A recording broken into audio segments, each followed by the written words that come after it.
Welcome back. This is The Real Story, where we're going to take the time to give context to some of the events that go on during the 2016 race for the White House. Sometimes we have to go back a few days, weeks, months, or maybe even sometimes years to find everything that's so relevant. And as we find out today, the trouble that the world is having with ISIS started a long time ago. A lot of people have heard about the conflict between Shiite and Sunni people, but not many people know exactly how it factors into the Middle East today.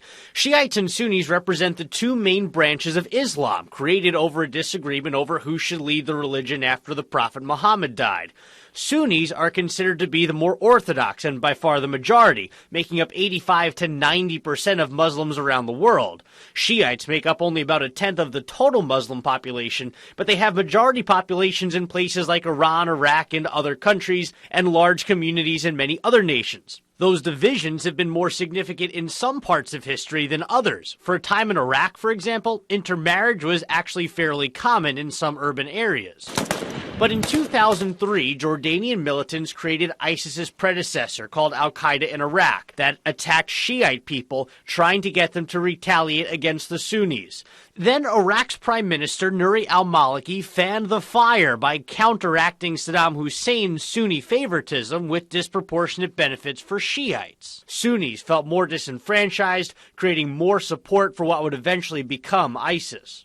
While sectarian differences between the Shiites and Sunnis were getting worse, American forces in Iraq pulled out in 2010. The next year in Syria, rebels challenged Bashar al-Assad's regime, and the group that became known as the Islamic State stepped in, fighting the same anti-government forces that al-Assad was. The Syrian president and the Islamic State seem to have come to some kind of agreement that even if they aren't explicitly helping each other, they at least won't hurt each other, since they have a common enemy in those anti-government forces. From there, ISIS expanded into northern Iraq, contained only when they met Kurdish and Shiite forces backed by U.S.-led airstrikes.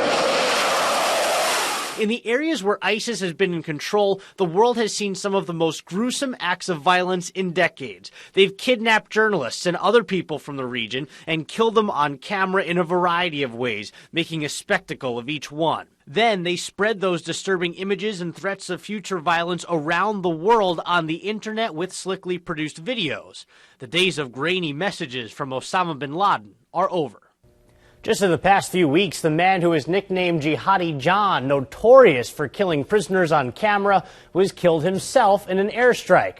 Professor Nicholas Grossman from the University of Iowa says the stated goal for the group is to have their own state. But he says realistically, constantly trading cities and land between ISIS control and other armed forces seems much more likely for now.